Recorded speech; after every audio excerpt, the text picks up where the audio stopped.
want to begin with an anecdote, which I don't have to read, about a journalist and a politician who are walking down a road one day, and they hear a little voice on the side of the road saying, "Help me, help me." And they look around, they don't see anyone, they keep walking and hear the voice again saying, "Help me, help me." And they look down, there's a frog on the side of the road. And they stop and they look at the frog and they say, "Was that you?" And the frog says, "Yes." He says, "I'm actually a scientist and my experiment went terribly wrong and I got turned into a frog. And if you give me a kiss, it'll turn me back into a scientist." And the politician thinks about this and he said, "Why would I want to kiss a frog?" And the frog said, "If you kiss me and turn me back into a scientist, I can become your scientific advisor. I can tell you what your priorities should be, what projects you should fund, which agencies should get the money, where our scientific vision should lie." And the politician says, "Well, I don't know. That's not really my priority, and frankly, I'm not sure I need a science advisor." And the frog says to the journalist, "Well, how about you? Would you kiss me?"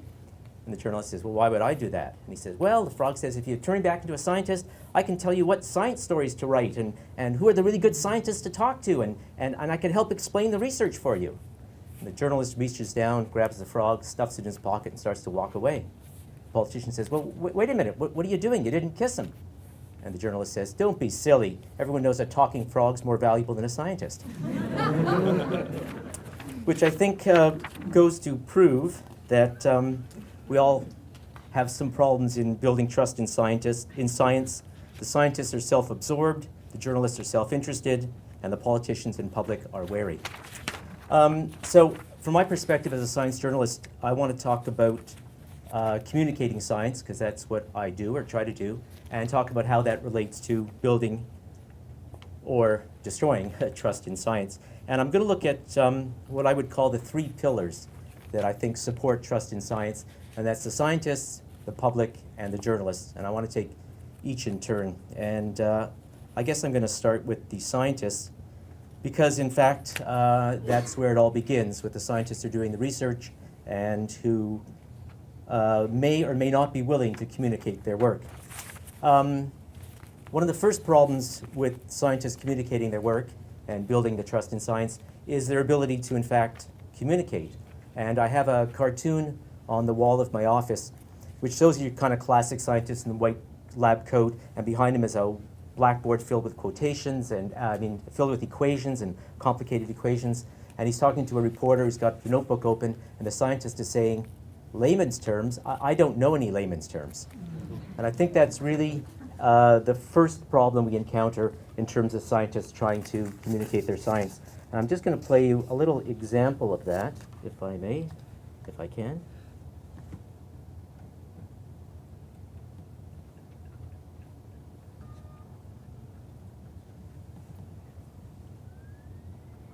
ADS-CFT correspondence, the anti-de Sitter space-time, and gravity in an asymptotically anti-de Sitter space-time, never mind what that space-time is, corresponding to some so-called conformal field theory, which is an ordinary non-gravitational theory. What the heck are you talking about? Not to embarrass that scientist, but he was trying to explain black holes to us. But I think that's a pretty good example of the kind of problems we face as science communicators in trying to get the scientists to explain their work for us. Our host, Bob McDonald, for those of you who are familiar with the program, to make a scientist less nervous before the interview, he often says to them, pretend you're explaining your story to a neighbor or your dentist who don't have any expertise in your area of science, but they're interested. And another science journalist said that she used the same approach, and she asked a scientist to explain his research the way he'd explain it to his mother. And the scientist looked at her sternly and said, "I don't discuss these things with my mother." We face this problem all the time, and trying to get the scientists to speak in layman's terms, to explain it to their mother, because I think that's really the very first obstacle we face, is trying to get the scientists to work with us, to explain it to us. And I'm going to come in a moment to why that's so important for science journalists. I also should say that the second problem with the scientists is the fact that a lot of the scientists actually won't speak to us at all. It's bad enough when they speak like that, but it's remarkable how often you will call a scientist who just has no interest in speaking to the media. Sometimes a scientist will have a paper published in Science or Nature, and we'll call them up and they'll say, oh, I'm too busy this week, I'll talk to you next week. Well, they don't understand how the news works. If they're published in Science this week, everyone in the world is going to have the story this week. We can't call them next week. In other cases, the scientists are not interested in talking to us at all. I think it's because a lot of scientists have been burned in the past. And I'm going to come to talking about science journalists and why they may have been burned. But I think a lot of scientists just don't see it in their interest to talk to science journalists. It doesn't help them get tenure or get promoted. Sometimes their colleagues will criticize them for being publicity hounds if they talk to the media too much. And the fact of the matter is, they often find they've been misquoted, quoted out of context, their research has been distorted, and for a lot of scientists, it's really just not worth the effort to communicate. I was going to mention as an aside, this has nothing to do with trust in science, except it's a problem we faced in Quirks and Quarks, which always amazes me, but I cannot tell you the number of times we call up a woman scientist, a female scientist, I should say, and we try to maintain some kind of gender balance on the program, although we fail miserably at this, because most of the senior scientists writing the major papers in the peer-reviewed journals remain to this day overwhelmingly men. So we get a woman scientist and we phone her up, and I can't tell you how often they say, you should really call my colleague John. He knows more about this than I do. And I can tell you in all my years on Quirks, we've never called a male scientist once who said, you should talk to my colleague Jane. Men will talk about anything, anywhere, anytime, whether they know anything about it or not. So, that's just an aside. Okay, I want to talk next about the public, the next pillar. What I call the ill-informed, science education deprived, mathematically illiterate, gullible public. A public is willing to believe that Elvis is alive and the moon landings were faked, but unwilling to believe in the Big Bang or evolution by natural selection. This is really your area, is the public, so I'm not going to talk too much about how ignorant the public is and the problems in it, but as you know, and I'm sure others here are going to talk about this problem, public trust in science has been eroding over the past few decades. It's been well documented. As we've moved from the space age and the promise of a bright future through technology to our current age of genetics and biotechnology, public trust in science has plummeted. Genetically modified crops, nuclear power, genetic engineering, designer babies, irradiated food, cloned sheep, mad cow disease, each one in turn has raised public fears about science. And I think the landscape has truly and dramatically changed. I know that when I was a child in the 50s, science represented all that was good in the world. Adventure, challenge, overcoming obstacles, solving problems, making our lives easier. There was Sputnik, there was John Glenn, there was One Giant Leap, there was the Jetsons, there was talk about robot monkey butlers, and where is my robot monkey butler? I'm still waiting.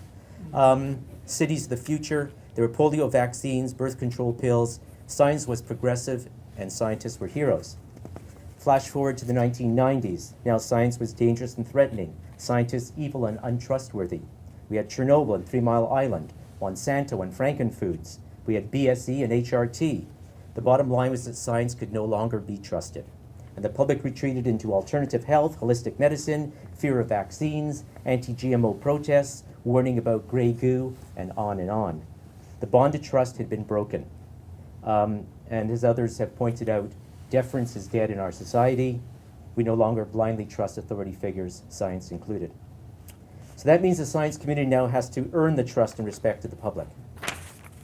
And part of that is through the media. So I'm going to come to what I know best, which is talking about science communications.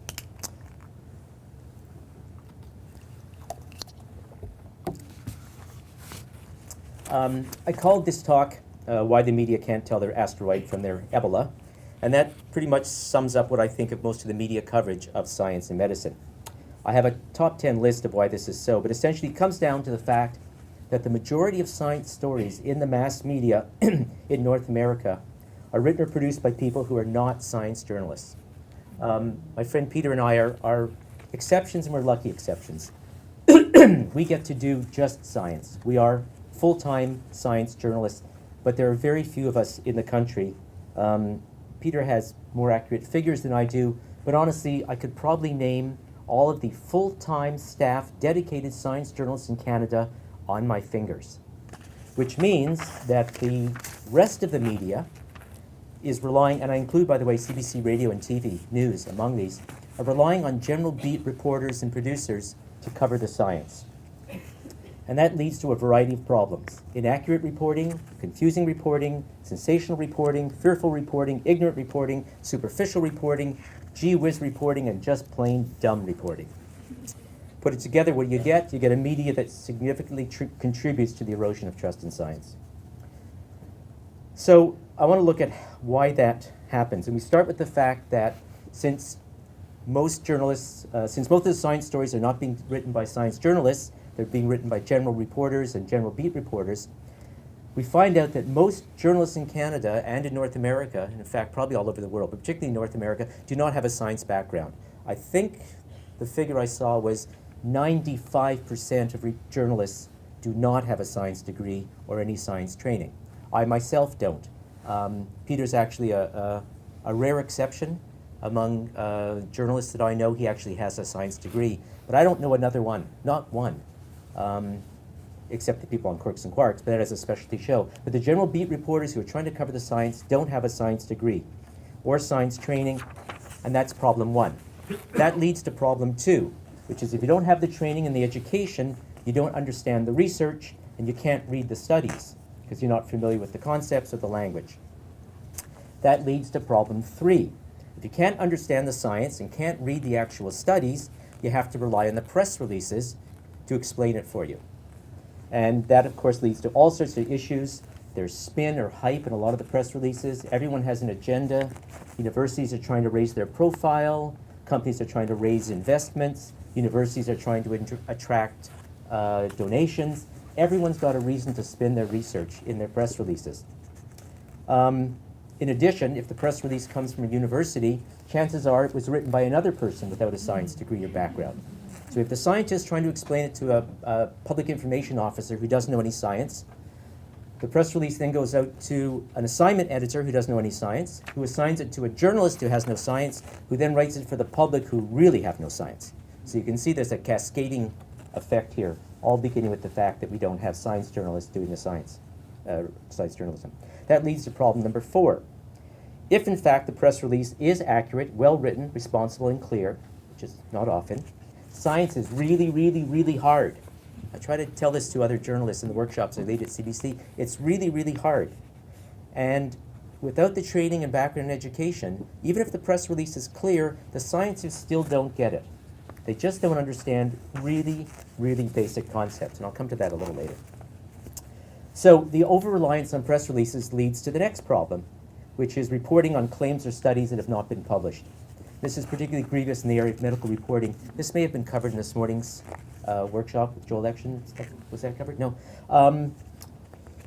Particularly in drug reporting, where pharmaceutical companies spend billions of dollars in what are called post-approval studies. These are clinical trials and studies done after a drug has already received regulatory approval. Why would you bother testing a drug that's already been approved? They do it because they get millions and millions in free publicity from us. Most of the results are released at conferences. They're not published in peer-reviewed journals. The reporters go to the conferences. They report these studies as news, and suddenly the drug companies get millions in free ads masquerading as news. And one of the main problems in these kind of stories gets back to the fact of lack of science training on a particularly a very basic concept that you may understand, which is the difference between relative and absolute risk. So we get a drug company announces that their new drug reduces your risk of getting some disease from a small 2% to a smaller 1%. But the newspapers uniformly have a headline that says, drug reduces your risk by 50%, because they don't understand the difference between relative and absolute risk. This is because most journalists are profoundly ignorant of mathematics. Now, lots of people have written about innumeracy in our society, and particularly among journalists. And that leads to the next problem, which is the fact that journalists, besides having no science training, don't understand math at all. During the recent Liberal Leadership Convention, our very own Peter Mansbridge said on national television, none of us are very good at math, that's why we became journalists. And I think that speaks volumes. Political conventions are all about math. Number of ballots, number of votes, percentage of the vote needed. Mansbridge couldn't follow any of it and admitted it on national television. And an even better example, and I'm going to get back to the idea when I said that even if the press release is well written, the journalists still blow it because they don't understand some of the most basic ideas. This is what we call a screen capture, where you get a photograph of something off a television. This is an actual screen capture from CNN, the day of the Columbia shuttle tragedy, when the shuttle blew up. And it says shuttle tragedy, and underneath it says shuttle traveling nearly 18 times the speed of light. Peter doesn't believe me, so I'm going to go to it. Okay? Now I know why the shuttle blew up. It was going at warp 4, which meant it went through a wormhole into an alternative universe, and its antimatter opposite popped into our universe and, of course, exploded. I asked a lot of people around. I showed this to some people in the building here, fellow journalists, not at Quirks and Quarks, I assure you, but fellow journalists at CBC, and I said, what's wrong with this picture? And most of them couldn't tell me. A few said, you can't go that fast? Tentatively, and I said, yes, why can't you go that fast? And they didn't know. Not one of them could say, because you can't go faster than the speed of light. No one had the slightest idea of that very basic concept. And I think that, once again, someone said, oh, CNN just goofed up. But they didn't goof up. They had no idea. So my point here is that the editors at CNN have no idea what the speed of light is or what it means. And these are supposedly well-educated, well-read professionals. So that's that. All right, back to our list of problems. Since science is really, really, really difficult and most journalists don't understand it, they tend to view all science stories as either breakthroughs, scares, or oddities, what one science journalist called miracle cures and hidden threats. And that's problem number 6. They overhype some research, distort other research, and overplay research that's best ignored. Science in reality is incremental and filled with uncertainty. And that poses a problem, problem number 7, for the mainstream media. We don't like things that are incremental and filled with uncertainty. For many years, I was a news editor at Radio News, and I know that we want our stories black and white. Uncertainty, incremental stories do not wash. As a newscast producer, I wanted the headline that said, "Cure for cancer found." We all want that headline. The headline we don't want, and we will never run, is the actual headline. Researchers find enzyme that might at some indeterminate date in the future perhaps lead to a protocol that may or may not open up new pathways that could, if other discoveries are made in time, possibly lead to a treatment for some forms of cancer, but not for everyone suffering and not in all circumstances. That's the actual headline, but we want to say cure for cancer found. And by the way, I have another presentation where I show some slides, but if you Google cure for cancer on Google News, every day there's 20 headlines that talk about a cure for cancer. You'd be amazed at the range of things that cure cancer, from fruit to mushrooms to yoga. So, all right, that brings us to the next problem. How am I doing here? Okay.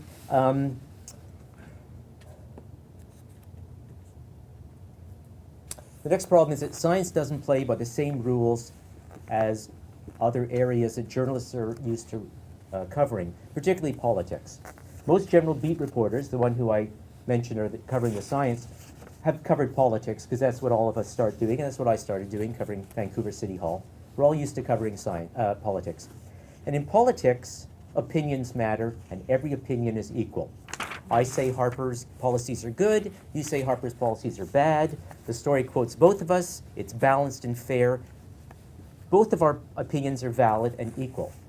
Even in something like economics, one economist says the picture's rosy, the next says the picture's not rosy. We quote both economists, fair, balanced, equal time. That's good journalism. Science doesn't work that way. Science is not about opinions, science is about evidence. That is a really, really tough concept for journalists to get their head around. It goes against everything they've been taught and everything they're used to doing. And I think where we've seen this most evident in the past decade has been in the media's coverage of climate change, where, as one expert called it, we've seen balance as bias. So that every story, particularly in America, I think the American media has been really bad about this, and a lot has been written about balance as bias in climate change coverage. But the American media, for the past decade, every story they wrote, with a few exceptions like Andrew Refkin in the New York Times and some others, but every story you read on climate change had one quote from the 3,000 scientists who say climate change is real and human activity has contributed to it. One quote from the 3,000 who've actually done this research and published the studies, and one quote from the 30 deniers who are not climate scientists for the most part, haven't published any studies, and are funded by the oil, gas, and coal industries. One from the 3,000, one from the 30, and every story has one quote from each, and we call that balanced and fair. And I think this has been as I say, lots of people have researched this and documented this, and I think this is where trust in science has really been eroded. Because the stories in the American media, and you don't see this in Europe as much, and certainly the British media long ago abandoned the phony balance in terms of climate change, whereas the American media, you see it less now that George Bush has finally admitted climate change is real, but you still do see this balance as bias. And I think it's had profound implications for trust in science, because I think it's led to a paralysis of political action and public opinion in the States, and to some extent in Canada as well. Because people say, well, I read in the media this quote and that quote, I don't know what to believe, and if the scientists themselves are divided, how am I supposed to make up my mind? And in this country, until 2 months ago, frankly, we still had major journalists like Margaret Wente in the Globe and Mail, and our very own Rex Murphy on the National, saying the science on climate change is still uncertain. Well, it's not uncertain. It's overwhelming evidence that it's real and it's serious. But when you have opinion makers like Margaret Wente and Rex Murphy saying, well, the scientists are uncertain and there's a great debate, so how can we take any public action? There's serious implications for society and for the community. And I think the media's played a really, really important and a major negative role in the climate change coverage. And I think, by the way, that's sad and dangerous in many ways.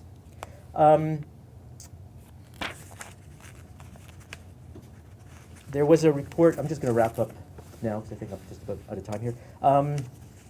I believe that inaccurate, misleading, sensationalized, and exaggerating science reporting does lead to a breakdown of the public trust. It does have serious implications for public policy and government policy. There was a recent report from a British research group that said irresponsible reporting can undermine public confidence in science and government. And it pointed as the example, and this is a very British example, but they pointed to the British media's reporting on the vaccine autism controversy. It hasn't been as big in Canada, fortunately. It's been huge in Britain, where supposedly there was a link between the MMR vaccine, the measles, mumps, rubella vaccine that children receive, and autism. There have been no scientific reports supporting this claim, not one. Well, there was one in the Lancet. It was last year repealed because it was a seriously flawed, it was, as the Lancet said, it was a study with fatally flawed conflict of interest. It's the only study that's ever found a link, and it's been retracted. Anyways, in Britain, the press really jumped on this, and this British study showed that in 1 year, the Daily Mail had 700 stories on the controversy, and following that, the number of children being inoculated against MMR fell by 20%. And that study certainly felt it was the tenor of the reporting on the autism vaccine that led to that. They pointed out that most of the stories in the British press were not written by science journalists. I think they said only 20% of all those stories were written actually by science journalists. The rest were written by general beat reporters with all the problems I talked about. And an interesting little sidebar to that was they found that when they asked people for the single most important fact they knew about the link between autism and vaccines, the overwhelming response was the one fact that the British public knew was that Tony Blair refused to say whether his children had been vaccinated, which is not exactly a scientific fact, but that's what the British media chose to focus on, rather than the fact that there were no scientific studies to support the link. So in conclusion, I guess I'd just say that I think all three pillars that are supporting trust in science all need to do a lot more work. Thank you.